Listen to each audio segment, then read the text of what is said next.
শুভ সকাল বন্ধুরা, কেমন আছো তোমরা সবাই? আশা করি তোমরা সবাই খুব ভালো আছো, সুস্থ আছো। আমার চ্যানেলে নতুন আরও একটা ভিডিওতে তোমাদের সকলকে জানাচ্ছি অনেক অনেক স্বাগত আর ভালোবাসা। আজকের দিনটা হচ্ছে শনিবার, আর এখন কিন্তু ঘড়ির কাঁটাতে সময় হয়েছে ওই যে সকাল 7:30 মতো। আর এইদিকে দেখো সকাল সকাল না ওই যে আমি পেঁপে পারবো বলে না একটা লাঠি হাতে করে নিয়ে এই যে পেঁপে গাছের সামনে চলে এসেছি একটা পেঁপে পারবো বলে। এই যে ভাবছি সকাল সকাল ভাতটা বসিয়ে দেব, সাথে না ভাতে একটা পেঁপে সেদ্ধ দেব। আসলে কি বলো তো, ওই যে ভাতে পেঁপে সেদ্ধ খেতে না ভীষণ পরিমাণে তো ভালো লাগে, আর সাথে ওই যে গাছের পেঁপে কি পরিমাণে যে খেতে টেস্টি হয় না সেটা আর কি বলবো। তো যাই হোক, দেখো ভাতটা কিন্তু আমি বসিয়েও দিয়েছিলাম, আর সাথে ভাতটা কিন্তু আমার হয়েও গিয়েছে। ওই যে সকাল সকাল কিন্তু সমস্ত বাসি কাজকর্ম কিন্তু আমি সেরে নিয়েছি। তো সেটা ক্যামেরায় দেখানো হয়নি, তোমাদের সাথে আর শেয়ার করা হয়নি। তো সেক্ষেত্রে সকাল সকাল সমস্ত কাজকর্ম সেরে নিয়েছি, আর সাথে দেখো এইদিকে ওই যে রান্না বসিয়ে দিয়েছি সেটা তো তোমরা দেখতেই পাচ্ছ। আর সাথে যে কালকে সবজি বাজারগুলো নিয়ে এসেছিলাম সেটা কিন্তু এখন গুছিয়ে নেব। আর এইদিকে না ওই যে কালকে যে সবজি বাজারগুলো নিয়ে এসেছিলাম সেগুলো না আর গুছিয়ে রাখা হয়নি, তাই ভাবলাম আজকে এই যে সবটা গুছিয়ে নিই, আর সাথে তোমাদের সাথেও সব কিছু শেয়ার করে নেব। আর এইদিকে দেখো ওই যে এনেছি চিচিঙ্গে, সাথে তুরুল, আর সাথে এই যে কুমড়ো এনেছি। আর কি বলো তো, এই যে এত পরিমাণে কিন্তু সবজির দাম বেড়ে গিয়েছে না, সেক্ষেত্রে না এই যে এই কটা জিনিসই কিন্তু মানে প্রচুর পরিমাণে কিন্তু দাম নিয়েছে। আর আমাদের না একটা জায়গায় ঘুরতে যাওয়ার প্ল্যান আছে, ঘুরতে বলতে একজনের বাড়িতে যাব, একটা আত্মীয়র বাড়িতে। সেক্ষেত্রে না বেশি বাজার আর করা হয়নি। ওই যে বাড়িতে থাকবো না, সেক্ষেত্রে কি হবে বলো, বেশি বাজারঘাট করে বা সবজি এনে সেক্ষেত্রে তো কোনো কিছুরই বেশি প্রয়োজন নেই। ওই যে মা বাবা থাকবে, তো তাদের জন্যই কিন্তু এই যে সবজি বাজার করা হয়েছে, তো সেক্ষেত্রে তাদের বেশ ভালো হয়ে যাবে। তো এদিকে সবজিগুলো না সবটাই কিন্তু এই যে প্লাস্টিক ব্যাগে ভরে এই যে ফ্রিজে রেখে দিচ্ছি, সাথে কুমড়োটাও রেখে দিচ্ছি।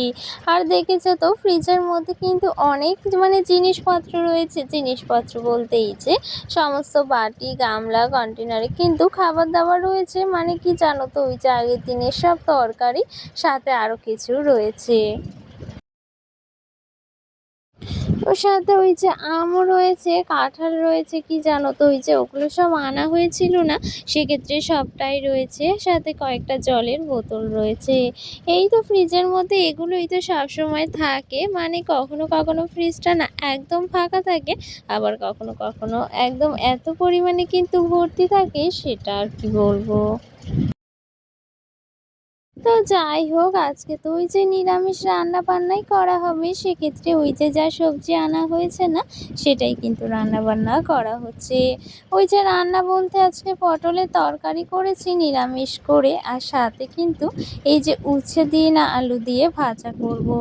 আর উচ্ছেটা তো আর বাজার থেকে আনা হয়নি, কারণ তোমাদের তো দেখিয়েছি গাছে প্রচুর পরিমাণে উচ্ছে হয়েছে। আর যে সবজি জানো তো নিজেরাই চাষ করা হয়, সে সবজি আর বাজার থেকে কিনে কি হবে বলো। ওই যে বেগুন, উচ্ছে এগুলো না বাড়িতেই সব রয়েছে, সেক্ষেত্রে সেগুলো আর কালকে কিনে আনা হয়নি। তো দেখো এইদিকে না উচ্ছে আর আলু কেটে নিয়েছি সুন্দর করে, এইগুলো ওই যে ভাজা করে নেব। তো নিরামিষ করেই করবো, যেহেতু আজকে তো শনিবার, সেক্ষেত্রে আর কোনো পেঁয়াজ রসুন দিলাম না, একেবারে নিরামিষ করে কাঁচা লঙ্কা দিয়েই ভাজাটা করছি। আর ওই যে সকাল সকাল না রান্না বান্নাগুলো এখন সেরে নিচ্ছি, কারণ না এত পরিমাণে কিন্তু ওই যে রোদ উঠেছে, মানে সেটা আর কি বলবো। বৃষ্টি হয়েছিল তো কয়েকদিন ধরে, কয়েকদিন বলতে বেশ অনেক দিন ধরেই বৃষ্টি হচ্ছে, সেক্ষেত্রে না প্রচুর পরিমাণে কিন্তু এই যে দুদিন রোদ উঠছে। তো সেক্ষেত্রে সকাল সকাল রান্নাবান্নাগুলো না একদম সেরে নিয়েছি, সাথে কাজকর্মগুলো। আর কি জানো তো, ওই যে শরীরটা না একটু খারাপ লাগছিল বলতে ওই যে মনে হয় পেটে কোনো সমস্যা হয়েছে। সেক্ষেত্রে না ওই যে পেটটা একটু ব্যথাই করছিল, তাই ভাবলাম যে কয়েকটা ওষুধ আনি। তো সেক্ষেত্রে দেখো এই যে ওষুধ দিয়েছে, কিছু গ্যাসের ওষুধও দিয়েছে, আর সাথে ওই যে কিছু ব্যথার ওষুধ, আর একটা কিন্তু এই যে ওআরএস যে হয় আর কি, জলের সাথে মিশিয়ে খেতে হয়, সেটাও দিয়েছে। তো সেটাই না এখন এই যে জলে গুলে নেব আর কি, এটা আর কি ১ লিটার জলে তো গুলতে হয়, সেটাই আর কি গুলে নেব। আর এখন না ওই যে দুপুর হয়ে গেছে, দুপুর বলতে কিন্তু এখন ওই যে ১২টার বেশি বেজে গিয়েছে। আমার স্নান সেরে কিন্তু পুজোটাও দেওয়া হয়ে গিয়েছে। আর এইদিকে জানো তো ওই যে সকাল সকাল তো রান্নাবান্নার কাজে লেগে গিয়েছে, আর এইদিকে কিন্তু বিছানাটা একদমই আমার গোছানো হয়নি। ওই যে সকালবেলায় সমস্ত বাসি কাজকর্ম, ঝাড় পোছা যেগুলো কাজ থাকে সেইগুলো কিন্তু সবটাই হয়ে গিয়েছে, কিন্তু এই যে সকালবেলা না একদমই কিন্তু বিছানাটা গোছানো হয়নি। তাই এই যে ভাবলাম সকাল সকাল সমস্ত কাজ-বাজ হয়ে গিয়েছে, রান্না-বান্না গুছিয়ে রান্নাঘরটাও একদম পরিষ্কার করে নিয়েছি।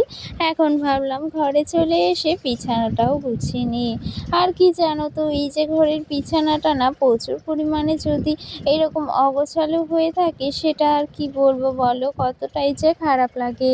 তো সেক্ষেত্রে ওই যে সকাল সকাল মাঝের মধ্যে বিছানাটা গুছিয়ে রাখি, আবার এই যে মাঝে মধ্যে না রান্না-বান্না সেরে সমস্ত কাজকর্ম সেরে না এই যে ঘরে চলে আসি, ঘরে টুকিটাকি যা কাজকর্ম থাকে সেগুলো সারতে। আর জানো তো ওই যে সংসারের প্রতি যদি একটা ভালোবাসা থাকে বা সংসারের কাজগুলোর প্রতি না একটা দায়িত্ব জন্মায়, তখন না যতই শরীরটা অসুস্থ হোক বা শরীরটা খারাপ লাগুক, যাই হোক না কেন সংসারের কাজগুলো না আমরা করেই থাকি, মানে সেগুলো কিন্তু ওই যে ফেলে রাখতে পারি না।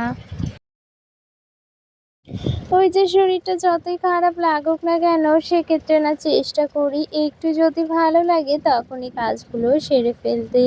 আর কারই বা ইচ্ছে করে বলো, ঘরের ওই যে কাজকর্মগুলো যদি এভাবে পড়ে থাকে তাহলে একেবারে কিন্তু ওই যে শুয়ে বসে থাকতে ভালো লাগে না। আর আমরা এই যে বাড়ির বউরা কিন্তু সবসময় কিন্তু এই যে স্ট্রং থাকি ঘরের কাজকর্ম সংসারটাকে পরিপাটি করে রাখার জন্য। কখনো অসুস্থ হলেও কিন্তু এই যে সংসারের কাজগুলো কিন্তু এই যে থেমে থাকে না, বা এই যে পড়ে থাকতে মানে পড়ে রাখা থাকে না। তো সেক্ষেত্রে সমস্ত কাজকর্মগুলো কিন্তু সেরে রাখার চেষ্টা করি। তো যাই হোক, দেখো এইদিকে তো সমস্ত কাজকর্ম আমার গোছানো হয়ে গিয়েছে। আর এখন এই যে টেবিলটাও একটু সুন্দর করে মুছে নিচ্ছি, সাথে কিন্তু একটু গুছিয়েও নিচ্ছি। আর কি জানো তো, এই যে ছোট্ট একটা যে পুতুল আছে না আমার, এটা কিন্তু আমার গিফটে পাওয়া, মানে গিফট পেয়েছি কিন্তু এটা। তো সেক্ষেত্রে দেখো এই ছোট পুতুলটা কিন্তু এই যে টেবিলের ওপর কিন্তু সুন্দর করে সাজিয়ে রাখছি। আর এই যে কি জানো তো, এই পুতুলটা যদি না বিছানায় রেখে দিই না, ওই যে গোগলু আছেই তো দুষ্টুমি করার জন্য, ও কিন্তু এটা নিয়ে একদম টানাটানি করে। আর কি বলো তো, ওই যে এটা তো ছিঁড়ে দেবে, আর সেটা কিন্তু একদমই আমার ভালো লাগবে না, কারণ এটা তো আমি গিফটে পেয়েছি। আর কি জানো তো, ওই যে কেউ যদি কোনো উপহার দেয় না, সেটা কিন্তু আমার কাছে ভীষণ পরিমাণে দামি হয়। ওই যে উপহার দামি হোক বা সস্তা হোক বা যাই হোক না কেন, সেটা যেমনই হোক না কেন, কেউ যদি ওই যে উপহার নিয়ে আসে না কারোর জন্য, সে না চাইতেই, তখন কিন্তু সেটা ভীষণ পরিমাণে কিন্তু মূল্যবান হয়ে যায়। আর আমি কিন্তু সেটাই মনে করি, এই যে কেউ যদি মানে আমার জন্য কোনো আনএক্সপেক্টেডভাবে কোনো উপহার নিয়ে আসে না, তো সেটা কি জানো তো, ওই যে আমার কাছে ভীষণ পরিমাণে কিন্তু সেটা দামি মনে হয়, যে ওই যে আমি না চাইতে কেউ আমার কথা মনে করেছে, বা আমার কথা মনে করে কেউ আমার জন্য কিছু নিয়ে এসেছে। তো সেক্ষেত্রে না আমার ভীষণ পরিমাণে কিন্তু ভালো লাগে। আর কি জানো তো, এই যে এই ছোট্ট ছোট্ট বিষয়গুলো না ভীষণ পরিমাণে কিন্তু আনন্দ দেয়। আবার ওই যে এই ছোট ছোট বিষয়গুলোর মাঝে কিন্তু অনেক কষ্ট লুকিয়ে থাকে, অনেকটা খারাপ লাগাও থাকে। সেক্ষেত্রে জানো তো, এই ছোট ছোট বিষয়গুলো না ভীষণ পরিমাণে না মাঝে মাঝে আনন্দ দেয়। তো যাই হোক, তোমাদের সাথে কথা বলতে বলতে না অনেকখানি কাজই আমার হয়ে গিয়েছে। আর সাথে তোমাদের সাথে তো অনেকখানি গল্পও করে নিলাম, বেশ ভালো লাগলো। আর এই যে দেখো, আমার এই ছোট্ট ঘরটা এভাবে কিন্তু সাজিয়ে নিয়েছি। এই যে অসুস্থ শরীর নিয়েও কিন্তু সমস্তটা কিন্তু করে নিয়েছি। তো দেখো, এইদিকে সমস্তটা সুন্দর করে গুছিয়ে নিয়েছি। কেমন লাগছে কিন্তু অবশ্যই একটা কমেন্টে জানিও। আর তোমাদের ওই যে মিষ্টি মিষ্টি কমেন্টগুলো কিন্তু ভীষণ পরিমাণে আমার ভালো লাগে। তো চলো, আজকের মতো এখানেই শেষ করছি। সকলে ভালো থেকো, সুস্থ থেকো।